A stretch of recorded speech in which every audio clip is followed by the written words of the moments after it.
Hello, welcome back to another AB Neo video. This time not a full flight video. I'm going to do a bit of a walkthrough on my flight simulator setup just so you guys can see what exactly I'm flying with, my hardware, desk, all that sort of fun stuff. So if you're looking at building your flight sim setup or upgrading or whatever you want, check this video out. It might give you some ideas, just how I've got mine set up.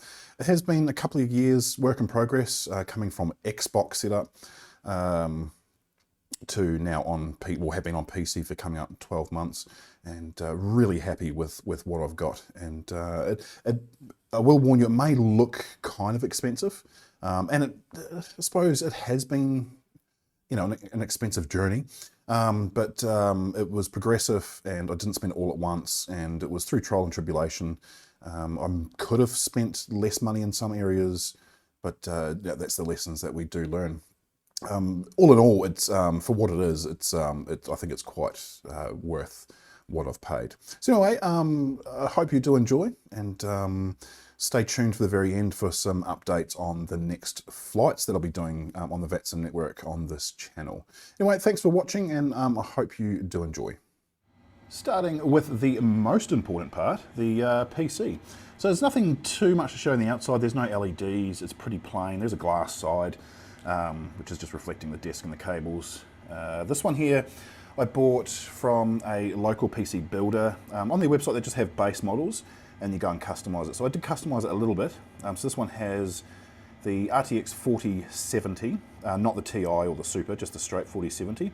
The 13th gen i7 processor, 64 gigs of DDR, it's either, I can't remember, 4 or 5 RAM, and a 1 terabyte NVMe. It's also fully air cooled. I've got additional air cooling units inside it.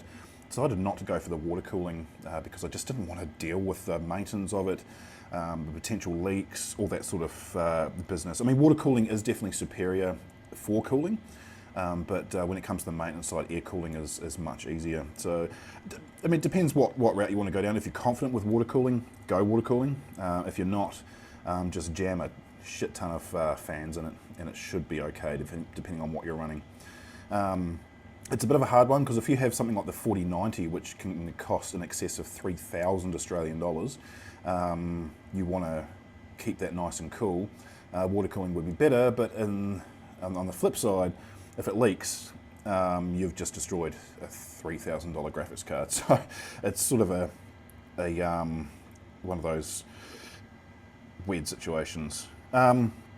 Also has a 1 terabyte NVMe as the main operating system drive, and I put in a 2 terabyte NVMe solely for Flight Simulator, so only Flight Simulator runs off its own drive. There's a 500 gig standard SSD that is for the cache, and also any software download backups that I have. I'll just keep the downloaded files in case I need to reinstall them for any reason, save me having to download them again. Obviously they might be out of date, but they do update themselves. And has a 4 terabyte standard hard drive on it as well for video storage, and that's my editing drive. So that, you know, sort of keep that all separate from Flight Simulator as much as I possibly can. Just sitting on the floor, but it is on 2 monitor risers to keep it up off the floor and keep the dust out of it. But there is definitely a lot of dust in it, as you can see at the front. I think I'm due, maybe overdue, for a bit of a clean out, but that dust is just sitting on the dust protectors which come with it. So these here, they're just the magnet stuck to it, and they do stop a lot of dust getting in. So when I open this up, when I clean it today or tomorrow or another day, there's not a lot of dust on the inside at all. They're really good. I recommend having those, and so it's on every single vent, top, side and bottom. So when it came to controllers, I have had a couple of different ones. I started with the Turtle Beach Velocity 1, which was brilliant for Xbox, but when I moved to PC, I noticed that there are a lot of limitations to it. And I've always wanted the Thrustmaster Boeing Yokes. That's what I went with. It is a pendulum design, so it is mounted at the bottom. It's not push-pull, so it's not mounted at the back, but it has the pendulum setup, which is, I love it. And it's also modelled on the 787. I have been told that it is 1-to-1 scale. So it's exactly the same size as the 787 Yoke, which is kind of cool. Obviously it's made of plastic, not metal, but it has got a complete metal frame. So it clamps the desk and it's like a C-frame that goes right around, and there's no movement, there's no cracking or anything when you tighten it right up. So it is absolutely brilliant. Now the throttle that comes with this, if you do buy the throttle Yoke combo, I didn't, I just bought the Yoke. And for lack of a better word, is shit. I mean, it's obviously there's no detents in it because the flap detents, etc., vary on the Boeing models. But it only has 3 levers, which is kind of annoying because you want 1 for flaps, 2 for throttle, and 1 for your speed brake spoiler. You can buy 2 units put together, which will give you 6, but then the thing is just so wide. So what I went for, and you can see it in the bottom corner of the screen, is the Honeycomb, which I think is the absolute ultimate in throttle quadrants. It can be used for Airbus, Boeing, CRJ, the whole lot, depending on what your configuration is. Now I've got the Pro Desk Sim add-on for this one. So I've got the 737 thrust levers, and actually it's set up for, I'm spawned into a 737 now, so it is fully set up for a 737. I do have the, actually I've got it over here, the fuel cutoff switches, but at the moment this one here is playing up, so it randomly deactivates while you're in flight, which is no good. So I'm going to take it apart, see if I can fix it. If not, then well, it's about $100 wasted, but I'm not too worried. I can still use my mouse. It does have the trim wheel. I don't use it. I've actually deactivated it because if you just slightly bump it in flight, it turns off your autopilot, which kind of annoying, and like the proximity to where my knees are to that are quite close. So I have actually deactivated that and don't use it. It would be, I mean, it'd be good for GA flying. I don't do GA flying, so I just use the switches on the Yoke. So it has got the, I think that one there, in fact you can hear it, are the switches I use for trimming out the aircraft. The clamp system, so these metal clamps on the top of the desk here, they came with the Yoke, with the throttle, but I don't want it up on the desk. I want it down lower to be more true to life. And so you can see these screws here, they screw into a plastic bracket which goes right along and actually screws onto the top.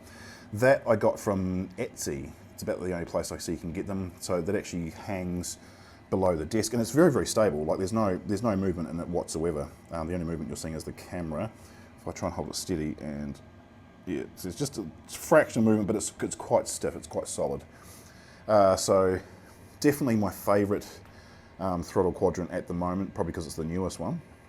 Now you would have seen on the left of the camera the Airbus. So I have got the Airbus Sidestick by Thrustmaster also. Now this is sitting here unplugged because it clamps onto the desk with those screw clamps, and it's just one less thing to remove by leaving it there. It doesn't get in the way when I'm flying Boeing or even like ATR or the Airbus A300 stuff. It just stays there unplugged.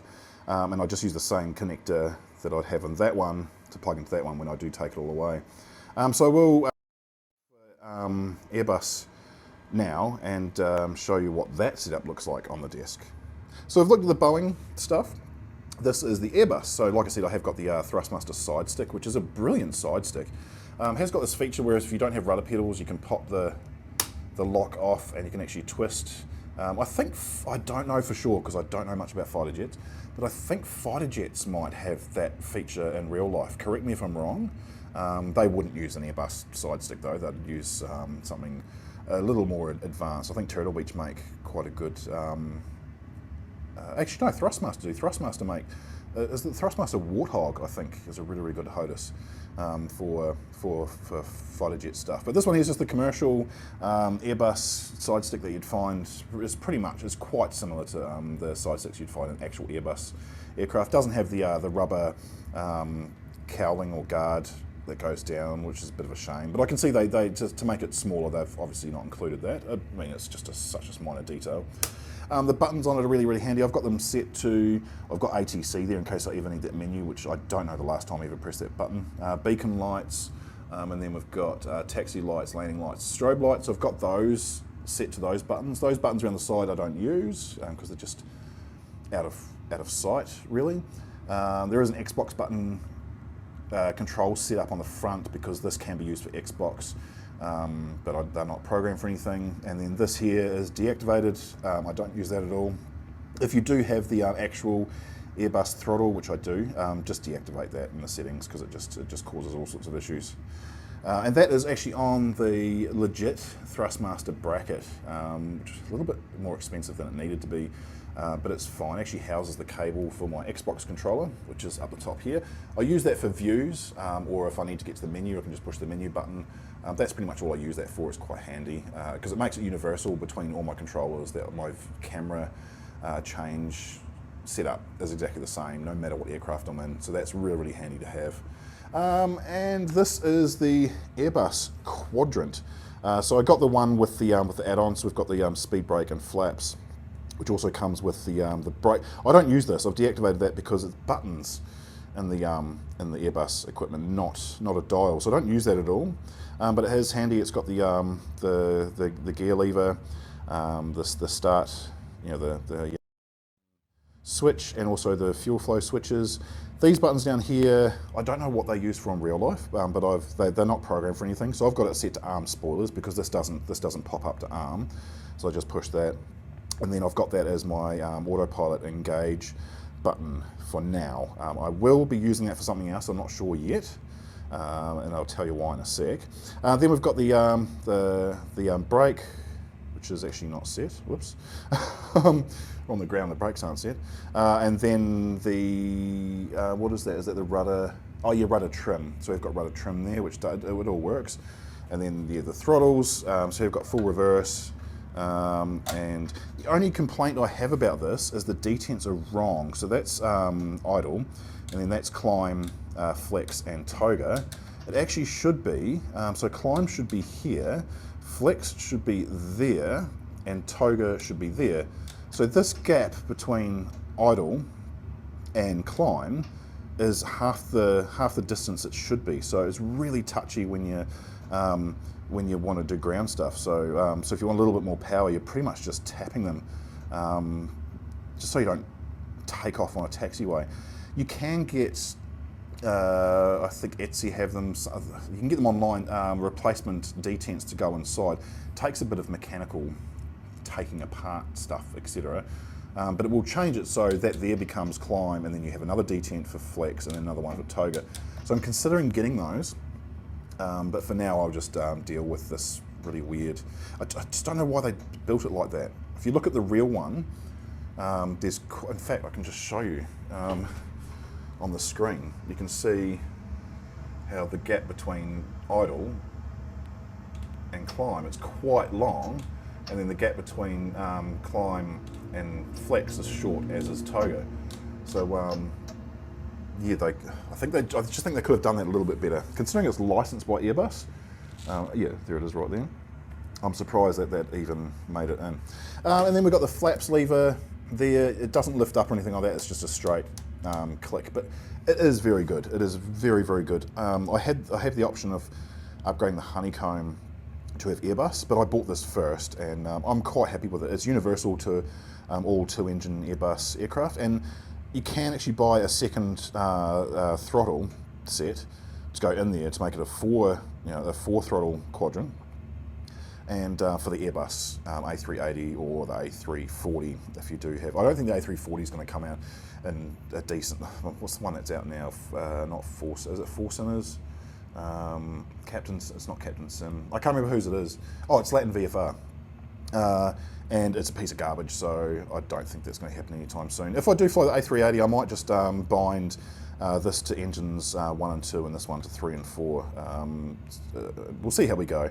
I might actually buy the add-on if I like the fly-by-wire A380. I think I will actually like it. Of course, you do need rudder pedals. There's a few options in the market. Some of them are quite expensive. So I had the Thrustmaster TF, whatever they are, TFR, I can't remember what they're called, rudder pedals, which were quite good. I got them quite cheap as well. They're on sale. I think I got them for around about 110 Australian dollars. They do retail for around about 250. which is quite expensive for what they are. But the pedals are way too close together. And you couldn't adjust any tensions on them. They were just your cheap level entry rudder pedals. Their sensitivity was not that great. Like it seemed to be too much of a gap between when you're turning. So if you move the rudder pedal forward, it turns quite sharply and you can't sort of adjust it back. Whereas these ones, there seems to be more gradients in their steering and their braking, which is perfect. Also, you can see that dial in the middle. You can adjust the tension of them, which is really, really good because the Thrustmaster ones were quite soft, whereas these ones I've made them quite hard. And also they are adjustable so they fit my long feet. So I've got them set right to the very end. These are comparable to the Turtle Beach, but the Turtle Beach sort of win because they've got a more sturdier frame, and also they can be configured for like GA or Cessna flying. These ones can't, but it doesn't bother me. I don't fly the GA stuff. I'm only really into airliners, so these are perfect. Also, they sit perfectly on the carpet because they've got Velcro strips underneath. So I've just used the rough Velcro side, and they stay absolutely in place. They have no movement whatsoever, they're really, really good. These I picked up for a couple $100, brand new online. They're made by Logitech. Used to be Cytec. Logitech bought out Cytec. This is the only Cytec stuff that I actually use, and I really recommend these pedals. They have been really, really good so far. The displays or monitors. So as the main display, I've got a Samsung 32-inch 2560 by 1440 curved display. This is sits at 144 hertz rating, and so it's not 4K, but I feel that this setup is superior to a 4K screen. Also, the price point is a lot better. So just for some clarity, you can get 4K screens, obviously, in this size. If you buy a standard 4K monitor, it's going to be 60 hertz. I guarantee that. You can get them above 60 hertz. I think I don't know what they go up to. Definitely 100 and above. But the price absolutely skyrockets. So I looked at 4K option at over 100 hertz, and I was looking upwards of 1,500 to 2,000 Australian dollars, and I thought, I'm not spending that on a monitor, no way. And then I found this one on eBay, not eBay, on Amazon, an absolute steal. It was, I think it was about $350 delivered, around, we'll say $400 delivered, and yeah, I'm really happy with it. My old screen was an LG 4K 60 hertz monitor, which is fine for the Xbox, even though on Xbox Flight Simulator runs at 30 frames per second. So it was a bit of an overkill having a 60 hertz screen. But and I had that for 2 years, and then the colours all started just sort of deteriorating, and there were bands going through the display. So it was definitely, I'd worn it out big time. And so I replaced it with this when I moved to PC. So with PC, it gives you a bit more control over your graphics settings. So that was definitely better. Immediately below that is actually the LG 4K screen. I'm not running this in 4K. Again, I've got this one set to 2560 by 1440. Obviously only at 60 hertz, but I've got it in behind my main screen. So I'm only using around about a third, maybe a little under a third off the whole display, and that is for all my navigation pop-outs. So this is, if you have multiple, ability to have multiple screens, definitely do this. There is I think it's just called MSF pop-out on flightsim.to, and I've got different profiles for different aircrafts. This is the Airbus one. The Airbus one is the best one. This is the Phoenix, by the way. The Airbus one does seem to be the best because it gives me my lower display. I've got my backup artificial horizon. I've got the chrono. I've got the two MCDU displays on there. Can't interact with them through that. I've still got to go down to the buttons, but I can see what's on them. The PFD, the navigation display, and also the upper display. On the Boeing, I can't pop out the artificial horizon, the 737. I can in the 777. Can't pop out the chrono on either of them, so I've just got the FMS menus stretched up. The reason why I stretch them up is because if you see those lines there, they're actually part of the wallpaper to give them some separation. Otherwise, they just have no lines between them like those three displays there. And so each of my pop-outs I've set to pretty much fit into this template, and it works so well. Just at a glance, even if I'm an outside view like that, I still have those active pop-outs, it's really handy. So that's my two main displays. To my left, I do have an upright. This is a Hewlett-Packard 1200 by 1920 display, so it's a little bit taller than the standard 1080. It's just a standard monitor. I got this secondhand on eBay. A whole lot of offices, including my one actually, are upgrading to ultra wide screens for their businesses, and so there were an absolute ton of these on eBay for a while. I'm not sure if they still are there, but if you're going to get secondary monitors, don't buy them brand new. Just get used ones if they're in good condition. This one was in great condition. But I use that to display. So I've got at the top the OBS for when I'm recording, and I have got it's VATSIM. What's it called? vPilot for VATSIM. So I have those there when I'm recording it on VATSIM. If I'm not recording, then I just have Volanta showing. And oh, it looks like Brisbane Tower is online right now. Oh, I'm missing out on some VATSIM. Anyway, so I use that to track my hours and also upload some photos and like other people's all that. So it's like a base. I don't know if you don't know about Volanta. It's like a social network type, a live social network type platform for Flight Simulator. I think it's made by Orbix and it's free. There is a paid version, but the free version works just fine. To the right, we have the other secondary display. So this is a 1920 by 1080 HP, same model.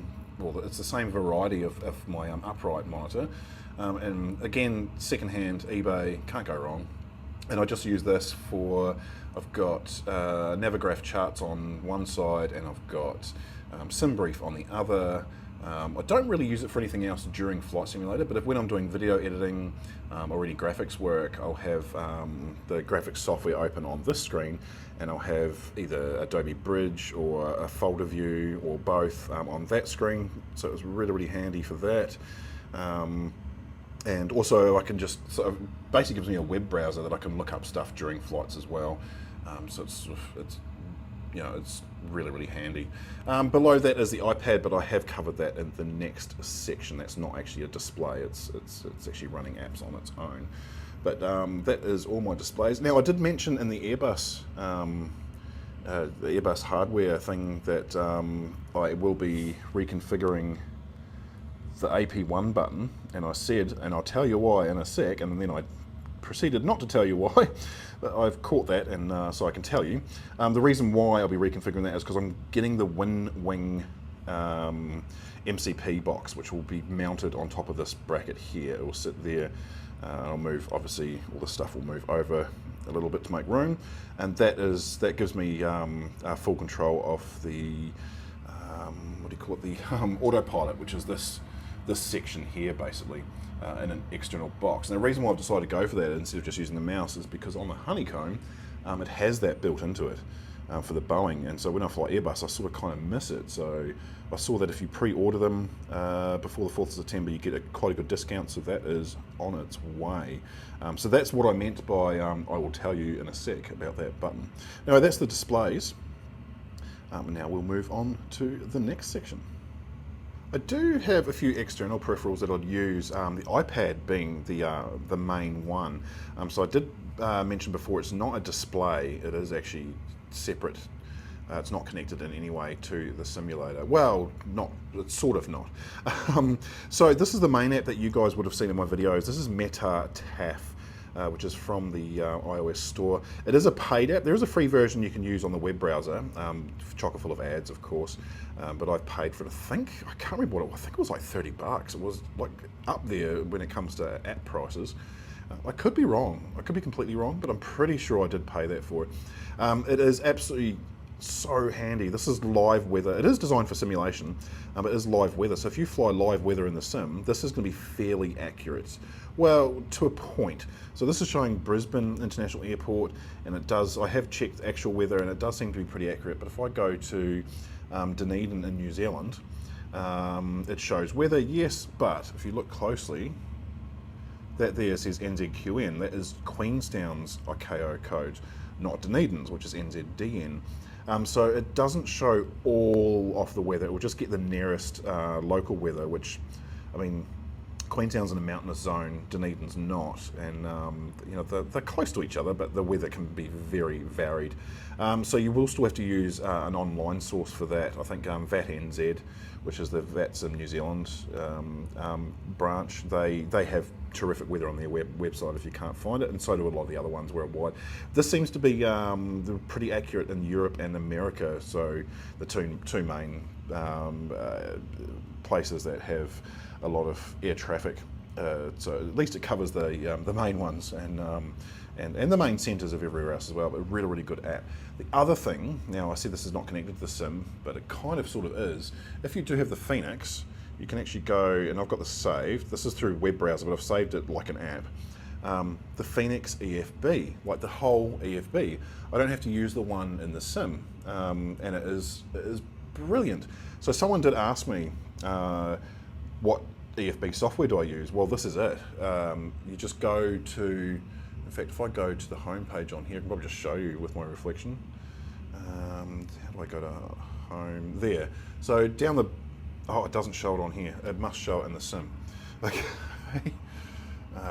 Oh yeah, it does. Okay, so in the sim, sorry for recording a screen, but down there it says use external device. You click on that, which I will just do while I'm here, and it gives you the address. So you just put in HTTP, blah, blah, blah, and then the local IP of your PC that you're running Flight Simulator on, :8083, and follow the instructions, and you browse to that on your iPad, and bang, you have the EFB. Save it as a favourite, save it to the desktop of the tablet, and yeah, you've got an EFB app. Really, really handy. The other peripherals I use, obviously we've got sound, and so I have the Logitech, I'll get that, that's a peripheral as well, that's for recording. We've got the Logitech 2.1 sound system, speakers in a sub. These are cheap, $160 odd I think for this one, and it just connects into the main monitor. That's where this, because the main monitor is connected by HDMI. The others are connected by DisplayPort, and so the sound goes through the monitor and out there, and you've got a little wide remote somewhere amongst all the dust there. And yeah, it's really handy having that switch, because when I want to record, I've got certain sound settings, and I just turn that off, and you can hear it, it's gone quiet. So I don't have to muck around with sound settings inside Windows to set up for recording or for using VATSIM. Speaking of VATSIM, the other sound we also have is the Razer Barracuda X headset. So this is one of the basic headsets. I didn't want anything, because I'm not using the headset for the gaming as such, I'm just using it for VATSIM. I just needed something that was light and easy to use. So it's got the detachable microphone, so that can come off, so you can just use it as a normal headset. It's not Bluetooth, it is wireless, so it is a better connection than Bluetooth. Bluetooth can cut in and out, and it's got the fabric earmuffs or ear cushions, not the fake leather, so they don't get too hot, they're comfortable, they don't hurt your head, and it sits snugly on your head with the cushion as well. So they were quite cheap. They were, I think, about $80. I got them on sale, but usually spend up to $120 on those. Really, really good headset. It was recommended to me by a friend, and I'm really glad he made that recommendation. It was yeah, happy with that. Other peripherals I use, I've already covered the Xbox control, but the keyboard and mouse. So I just use a standard Logitech keyboard and mouse, and it's just wireless. You don't, with Flight Simulator, you don't need to have a fast response mechanical keyboard. You can have one that's nice and quiet, low profile keys, because you don't need the fast response time from a keyboard. You're not playing WoW or Call of Duty, where it's imperative that your keyboard actions make things happen on the screen as fast as possible, because MSFS is not that responsive with speed when it comes to input, and I just use it for like I've got camera views bound to the to all the number keys.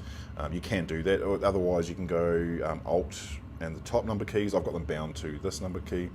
Also good for typing things, I guess, as well. I've got an unbound all the default, like say if you press the B key, it activates the beacon, etc. I've unbound all of those, so there's no accidental pressing of buttons in the aircraft that you're flying.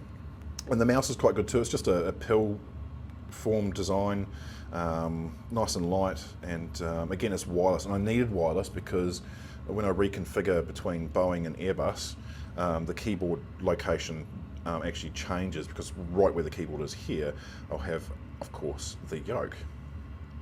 So yes, I definitely needed to be wireless. But yeah, that's the external hardware peripherals that I use for flight simming, other than the controllers, and yeah, I'm pretty happy. The desk itself is just from IKEA. Nothing fancy at all. I didn't want anything with LEDs on it. I just wanted something that that was sturdy. It's got a metal frame. It took about an hour and a half to put together. Yeah, it's not bad. My only gripe with it is you can see this mesh thing at the back. So the cables were meant to go into that crack between the mesh and the table. But that would put all my monitors so far forward that it would be uncomfortable and just such a waste of space. So I didn't think of that through when I first bought it. So my monitor arms are actually clamped to the metal, and it does work. It's supported by the back frame and the under frame, but it's not ideal, and because the mesh is quite soft, and so the monitors do move, or they had to settle when I first put them in. These monitor arms, by the way, are free from my work. We did a refurbishment, and they had a lot of these monitor arms left. That's why they're mismatched, because they cost me nothing. But you can get monitor arms online for a couple $100 each to get good ones. These are quite good ones, so they are quite expensive. But yeah, so one monitor arm supports the main monitor, and it's actually resting. The clamp is actually resting on the bottom monitor, which is fine. It's not causing any damage as long as it's not touching the screen, which I can see it's definitely not. There is a gap, and but yeah, I recommend monitor arms if you're going to go for a desk setup. And of course, all the cables in the back, there's no way to manage them. I've got a cable tray there with the power on it, but there's just so many USB cables, little power cables, and it is what do you call it? Surge guarded. So if anything happens, I'm not going to destroy all my equipment. That was a must to have it surge guarded. If you're going to do that, make sure if you're investing this money, surge guard your stuff. But yeah, that's pretty much my desk setup. In case you're wondering what my setup is like. Oh, the chair. I forgot about the chair. The chair is not a gaming chair. It's just a standard, I think it's, again, from Amazon. It's a Shihu or something like that. Lumbar support, adjustable mesh, blah, blah, blah, blah, blah. It's actually not bad. It cost me about $450. I had a so-called proper gaming chair that I got from some cheap website, and they said it was reduced from $800, now only $179. It was not an $800 chair. No way. It fell apart in about 13 months. So just outside of its warranty, of course. And so I dropped proper money on a proper chair through the Prime week or Prime day stuff or whatever it was. So I got it at a steal. I think these usually go for about $700 themselves. So yeah, it's quite a comfortable chair. And you would have noticed in the background I've got tea towel with what are they called? Little coasters underneath for beverages, away from the PC. PC's over there and the drink is there. So if I spill it, it's just going to go down onto the floor. Maybe, I forget why I've got that cardboard there. It's there for a reason. But maybe go on the floor. Oh, there's my other clamp. And not touch anything electrical, which is, I don't care about the stained carpets as long as my computer doesn't fry. Oh, and that's all the Honeycomb add-on stuff. So I've got, you can see Boeing 777, 757, 767, 787, and the faulty fuel flow switches. All this other stuff is just webcams for when I'm filming. So they just sit here when I'm simming casually. And of course the studio lights, these are just cheap LED ones from eBay probably. Oh, on the green screen which sits there out of the way. But yeah, so that there is my complete flight simulator setup. I hope that inspires you as to how you want to set yours up, or if you want to upgrade or anything like that. If you have any questions about the setup, please don't hesitate to chuck a comment onto the video. I generally get back to most people if they have a comment, and also thank you for the comments on the videos so far, and the subscribers and followers, etc., etc. I really do appreciate it. And but yeah, if you have any questions about this video or any of my other videos, yeah, always chuck a comment in. I'll always try and reply within a few hours of seeing the comment. And I'm happy to answer any questions that you might have. But that's all for this one. We do have flight videos coming up, so I am still doing the Round the World series.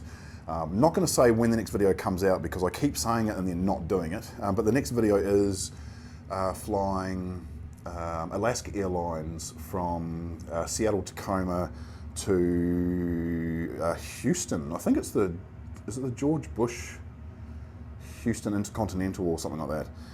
So it's a good four and a half, I think maybe 5 hour flight. It might even be a red eye. I've got to look up and see what time Alaska actually flies out of Seattle to Houston, but I think it might be a red eye flight. So I'll be leaving at night, landing in the day. Then after that, we will be going from Houston up to JFK in the A320. Maybe the A319 actually. We might do the A319 because that does come out next week. So I don't have to use the Horizon simulations, I can use the Phoenix one. And then after that we'll be going JFK to London Heathrow on the 777-300ER for the first time on the channel. We'll be flying British Airways. But that's what is coming up on the channel. I hope you have enjoyed this walkthrough of my setup, and yeah, hope to see you guys again real soon. See you later.